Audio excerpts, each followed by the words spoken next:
Hello po, magandang araw po ulit and again, welcome po sa ating mga mini podcast series on our channel. If you like this video, don't forget to share, like, and subscribe sa ating YouTube channel. Pag-uusapan po natin today, syempre po kanina napag-usapan natin testimony ni dating Senator Sonny Trillanes. Ngayon naman po, ang pag-uusapan natin yung 6.7 billion pesos na transaksyon na kung saan po na flag at hindi matahimik. At pinag-usapan po na matindihan after yung proceeding na sinabi po isinawalat ni Senator Trillanes. Ngayon, try nating himayin ang AMLAC findings at mga pahayag ni Senator Trillanes. Ito ba ay tagong yaman o maling pagbasa lang ng numero? Susundan natin at itatry natin tignan yung mga numero at perang involved. Para po sa lahat, kung may mga question po kayo, again, you can put your comments down below. Okay, let's start. Una muna, sa mga nakita nating mga dokumentong tinalakay at mga pahayag po ni Senator Trillanes IV at ang ulat ng Anti-Money Laundering Council or AMLAC tungkol po sa 6.7 bilyong piso na na-flag as bank transaction ay di umano'y konektado kay Vice President Sara Duterte. Mahalaga po na pag-uusapan natin ngayong araw na ito yung mga kahina-hinalang galaw ng pera, issue ng SALN, lalo na yung zero cash. Hindi la at maaari din yung mga alleged na mga transaksyon na maaaring tagong yaman at yung mga pag-uusap na kung ito ba ay matindi at mabigat na magagamit na ebidensya o maling interpretasyon lamang. Dito, lilipat ang usapin natin mula sa politika patungo sa mga ebidensya at financial trail. At nakadepende dito ang resulta at investigasyon at depensa ng kabilang kampo. Pero ika nga, hindi pa ho ito final at hindi pa ito hatol, okay? Hindi pa ito hatol against the Vice President. So, be careful, okay? Pero we will try to talk about some few points na nakita ko po na maari pong dapat natin pag-usapan. Number one, ang sabi po ng Anti-Money Laundering Council or AMLAC, na-flag po ang nagkakahalagang 6.7 billion pesos na transaksyon na kung saan po link kay VP Sara Duterte. Ito po ay napag ah, napag ah, alaman din ni Senator Trillanes kaya naisama niya ito sa statement. And sabi nga ni Senator Trillanes, these were classified as suspicious transaction and not confirmed case, confirmed crime. Tandaan po natin 'pag sinabing suspicious transaction, kahina-hinala. Pero it does not mean ito po ay isa ng krimen, tama? Kaya po, ako po sa aking opinyon, ah hindi po ako agad-agad na nagsasabi that this statement or even what the former senator says ay totoo unless talaga ito ay mapatunayan sa Senado. Yun naman talaga yung pinaka-final arbiter, eh, 'di ba? Um, there were around 27 transaction na nag-trigger daw po ng alert sa AMLAC na kung saan po nakita nila na kahina-hinala yung mga bank transaction na ito. Bakit po kahina-hinala? Sabi nga din po ng AMLAC, kahina-hinala yung pag-withdraw at saka pagdeposito ng mga bank account. And automatic po kasi paliwanag dito, isa po paliwanag ni dating Secretary Lacerda dito kasi sa bank transaction, 'pag ang transaction po, especially deposit or withdrawal na nagkakahalaga ng 500,000 or less per transaction, normal lang po 'yun. Kasi kung may business ka, may trabaho ka, you can explain further saan nanggagaling itong transaksyon na 'to. Pero yung dito po kasi sa issue po ni Vice President Sara Duterte para daw po kasi nag-flag, kasi para nag-a-average ng nasa millions, and above. Yung isa pa nga daw po atang transaction is nagkakahalaga ng 20 million pesos. kaya siya nagpa-plug sa AMLAC. And ako sa tingin ko maganda itong senyales para sa ating mga taxpayer na akala natin dati hindi nagtatrabaho ang gobyerno, na walang ginagawa ang gobyerno. Ngayon nakikita natin that AMLAC is a separate entity that actually deals with check and balances, lalo na sa, ah, sa transaksyon sa mga bangko lalo na 'tong mga if ever connected dito sa mga government officials. At, yung okey, sabi dito, if a transaction daw po itong transaksyon na 'to ay nagkakahalaga ng more than ₱500,000 and above, ito po ay covered na ng AMLAC law, which is they usually have the way to see this bank transaction at alamin, kung sino yung mga involved dito, kung saan i-withdraw or dineposit itong mga transaction na 'to. Meron pong tulad nung sinabi ko kanina, there was a sudden large deposit ng pera na nagkakahalaga daw po sabi ng AMLAC ng, ah, tumataginting na ₱20 million, which raised flag sa AMLAC na ganito kalaki. Tandaan po natin, if it's too high or more than ₱500,000 po, ito ay, covered na ng AMLAC. Ano importante kailangan natin malaman dito in a layman's term? Una, AMLAC is working. Pangalawa, marami po tayong mga ahensya ng gobyerno na sumisiyasat at tumitingin sa ating mga government official or sa ating kapwa Pilipino na nagtatransact sa bansa, 'di ba? Dito naman sa SALN issue tulad nung sinabi ko kanina sa isa po nating podcast, meron pong declaration ng zero cash at zero deposit, which was question sa SALN kasi papaano mangyayari yon. And knowing that yung SALN po ni VP Sara dating, I think dating from 2011. um I'm sorry, correct me if I'm wrong sa sinasabi ko sa timeline. Up until na naging Vice President siya, parang, lumabas doon yung numero na ang laki nung jinump ng kanyang, salin, yung mga asset niya. So, parang isang question yun at isa sa pinakamalaking punto ngayon na pinag-uusapan ng mga legal luminaries. Kasi saan napunta, ano nangyari doon sa pera na yun, 'di ba? And experts were saying na declaring zero sa salin mo is highly unusual for public official. Kasi nga paano mangyayari na zero yung ilalagay mo sa salin mo knowing na una-una, attorney siya. Pangalawa, she is the Vice President of the Philippines, 'di ba? And also imposible naman na, wala siyang pinagkakakitaan and then ilalagay mo sa salin mo zero, 'di ba? Malaki siyang question right now. Tapos ang mga transaction din po na pinag-uusapan dito ay yung mga transfer between bank accounts, mga business payment at yung mga recycled funds. Kaya kung makikita niyo dito, even if na hindi niyo po napanood yung, ah, impeachment proceedings ni Vice President Sara Duterte, makikita niyo po dito na hinimay-himay po bawat isang detalye dito sa mga bank transaction. Kasi para makita natin kung saan ba talaga at ano ba talaga yung nangyayari. Isang example nga daw dito po, yung ₱20 million po na dumaan at pumunta sa isang maliit, ah, sa isang, ah, small yield profit, 'yan. Sobrang English kasi, andali. Ah, Ayun, sorry. Erase.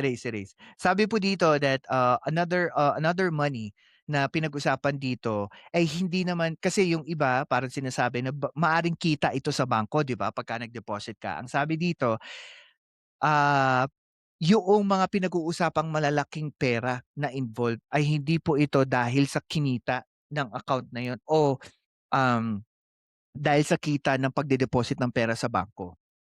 Tapos daw po lumaki daw po yung total na amount ng pera sa bangko dahil daw po sa paulit-ulit o yung repetition ng, um, pagdeposito ng pera o yung paggalaw po ng pera kaya lumaki ng lumaki yung value ng pera. At ang pinag-uusapan po nating covered nitong mga pera na ito po, this is very, very interesting for me. Ang pinag-uusapan po nating panahon dito ay magmula po noong, hindi po taon, I'm sorry. Yung total span na pinag-uusapan po nating transaction dito is a total of 19 years of bank transactions. Gano'n po katindi yung ginawang, pagsisiyasat ni Senator Trillanes pati yung AMLAC dito.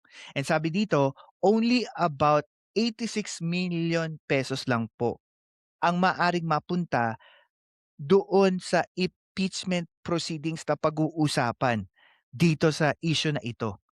Bakit po?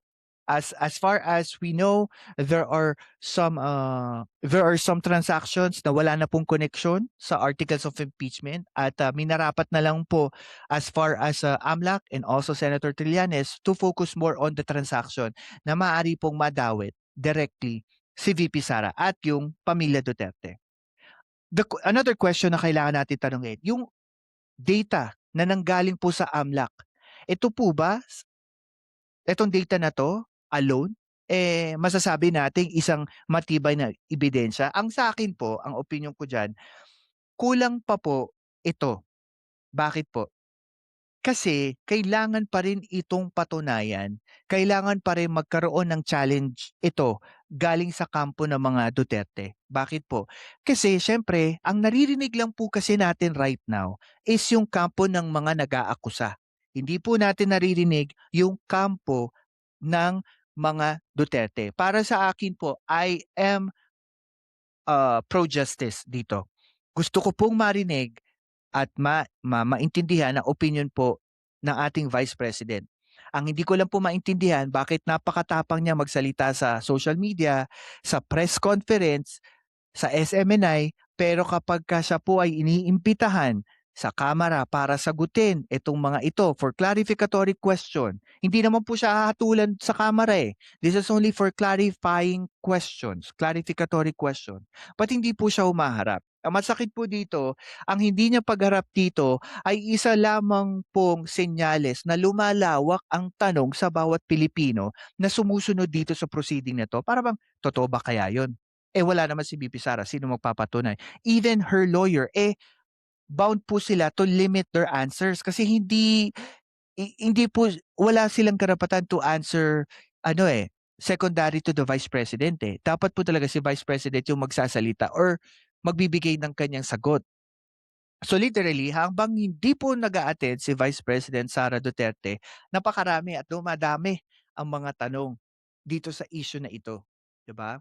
Um Ano yung nakikita nating direksyon nitong proceeding na ito? Dedepende ito sa ano magiging hatol ng kabuuan ng kamara. Kasi pagkatapos ng Committee on Justice, 'pag nadesisyon na nila pupunta ito sa plenaryo, they need to vote it for I think more than 120 congressman para ito maakyat sa Senado. So ano nakikita nating direksyon dito? One, mag-proceed ito sa Senado, but the first question sa Senado is, may numero ba para ma-impeach si VP Sara or wala? Kasi sa mga naririnig nating mga question ngayon sa social media at yung iba nating mga kakilala, mga contact po, parang sinasabi nila na sa ngayon, 50-50 pa kung meron talagang numero to impeach VP Sara Duterte. Second, um, ano kaya yung magiging eksplanasyon ng depensa dito? Kasi sa akin po, sa aking palagay, yung naririnig natin na depensa ng kampo ni VP Sara 'pag ito'y nape-presscon, ako personally, 'pag ang depensa ng kampo ni VP Sara nagagaling sa presscon or sa social media, personally, hindi ako naniniwala. Bakit? Kasi kung matapang sila magpa-presscon, bakit hindi sila matapang harapin yung komite, 'di ba, na nagsasagawa ng proceeding na ito. Kahit sabihin na natin all legal technicalities kung bakit hindi nila kailangang harapin ito, at the end of the day, bilang isang mamamayan, bilang isang taxpayer, karapatan po natin mga taxpayer na marinig ang kanyang sagot. Patunayan niya man ito o pabulaanan niya 'to, it doesn't matter. Pero ang kailangan po humarap siya. Kasi habang hindi siya humaharap, dumadami na dumadami yung mga question, dumadami na dumadami yung mga issue, 'di ba, against her. At ang masakit dito, habang dumadami na dumadami ito, yung question hindi nasasagot, 'di ba? Yun yung pinakaproblema natin. At yung ikatlo dito, ah yung public perception versus legal proof, magbabanggaan dito. Bakit? Dahil po sa mga listeners ko, karamihan dito, they are against Duterte. And I submit to it. Pero yung perception po nating publiko, ito po ba'y mas matimbang sa anuman ang makikita nating ebidensya na magpapatunay na may pagkakasala ang ating ikalawang pangulo? Para sa akin po, meron akong personal opinion about this and I might be biased against Duterte. Pero dito po sa proceeding ng impeachment po, naniniwala ako na dapat po lahat tayo maging fair. Wala po dapat political color ang gamitin natin dito sa proceeding nito. Dapat po tignan natin siya in a way of inosente ang ating Vice President sa lahat ng alegasyon patungkol sa kanya until ma-prove siya na guilty ng Senado. At siya po ay mapatawang guilty. Up until to the very last of decision ng Senado, para po sa akin, lahat po ng narinig natin ay pawang hearsay. Yes, maraming magsasabi at maraming magsasalita sa akin na, "Hindi, dapat maniwala ka. Hindi, dapat ganito." Opo, totoo yun. Pero kung babaliktarin natin ng posisyon, paano po kung si President Bongbong Marcos na may nakaupo? 'Di ba, kahit tayo gano'n din naman ang hihilingin natin, justice lang. Yung katotohanan lang yung lumabas. Kung tama yung binabato sa kanya, usigin siya. Kung hindi naman tama, at least makamit natin pare-parehas even, 'di ba, sa naaakusa yung hustisya, 'di ba? Kasi na importante, hindi po importante ang public opinion or public perception. Ang importante po dito, and I believe on this, that we all should be equal and fair sa Vice President natin. Hindi ko sinasabing hindi siya patawan ng impeachment, no. Ang punto ko lang, magbabanggaan lang yung, ah katotohanan ng ebidensya kung ito ay mapatunayan pagdating sa Senado. Pero ngayon, maganda lang pag-usapan, pero we need to understand that VP Sara Duterte is innocent until proven guilty ng Senado. Ayan. Maraming maraming salamat po. If you like this video, please, ito po yung mga mini podcast natin sa ngayon because of my schedule. If you like this video, please don't forget to share, like, and subscribe sa ating YouTube channel. And also use your phone to scan and to follow us on our daily postings sa iba't ibang social media platform. Sa mga nandito po, Mission TV, thank you. Ayan, buti naka-break time ka. Jonas Benavides, hello. Good morning sa iyo diyan. Okay. Ano pa? Sabi ni Jonas dito, kung sa numero ang usapan meron. Ang problema yung iba sa numero ay kung sasakyan ng mali, yun lang. Well, ako Jonas, and I'll be frank with you. Pagdating sa number sa Senado, kung yun yung sinasabi mo, depende na yan sa perception ng tao. Kasi para kasing ang tingin ko diyan, ang magiging playbook diyan, parang mauulit lang yung nangyari kay Erap before, 'di ba? Sa sobrang tindi ng galit ng taong bayan, sa nangyaring hindi nabuksan yung Jose Velarde, envelope noon, yung Jose Velarde account pati yung envelope hindi nabuksan. Nagkaroon ng unified, voice ang taong bayan before. Kaya napilitan si dating President Erap na bumaba sa kanyang puwesto at, unfortunately hindi naman talaga siya na-impeach, bumaba na lang talaga siya ng kusa. So I think, sabi ko nga kailangan nating sundin ang susunod na kabanata dito. Kung ano ba mangyari, ano ba magiging tanggap ng tao dito pagka pumasok 'to sa Senado at hindi ma-impeach si Sara or ma-impeach siya, ano yung magiging, acceptance ng tao? Kasi remember nag-iba na rin ang, voting population natin. Hindi na tulad nung dati, 'di ba? Kasi nung panahon ni ERA, karamihan doon is ang majority ng voters is EDSA people, um, EDSA may experience sa EDSA people power. Pero ngayon kasi ngayong 2026, most of our voting population, mga millennials at saka Gen Z. And hindi naman lahat doon ay exposed sa people power. So they probably have a different take on this. Plus meron ng social media. So marami na ngayon nagbibigay ng kuro-kuro ng opinion nila pagdating dito. Ang akin lang naman, ang pinagdadasal ko lang po, no, ano man ang iyong political party right now, itong nangyayaring impeachment proceeding kay VP Sara Duterte, sana po bigyan natin ng fair and just na pagtingin po. Huwag natin akusahan ang ikalawang pangulo na siya po ay corrupt na or marami siyang mga ninakaw. Unless, sabi ko nga po, unless mapatunayan ito ng Senado, kasi at the end of the day, mandato po under the Constitution na ito po ay idaan at idulog under proceeding procedure sa impeachment ang under Kamara at ng Senado. Yun lang naman po ang akin. Kung tingin niyo po guilty si VP Sara sa corruption, it's up to you. Pero para sa akin, personally, I still give and I still believe that the Vice President Sara Duterte is innocent until proven guilty. O, di ba? Ayan. Kasi sabi ko nga kung si President Bongbong Marcos ang nakaupo at siya yung inaakusahan, ganun din ang sasabihin ko, 'di ba? Kasi at the end, I'm a taxpayer, I'm not, 'di ba? I am not pro-politician. Again, tulad nga po ni sinabi ni Ma'am Pyra Lucas before, she is not pro-politician. She's pro-Filipino. Even I am a pro-government vlogger, pero I'm also pro-Filipino. Mas naninindigan ako sa karapatan ng bawat Pilipino kaysa sa karapatan ng politika o bias ko bilang isang political vlogger. Hindi po. Kaya po ang tingin ko dito, 50-50 pa rin po ako sa lahat ng narinig natin. Tamang pag-usapan pero hindi ako agad-agad naniniwala.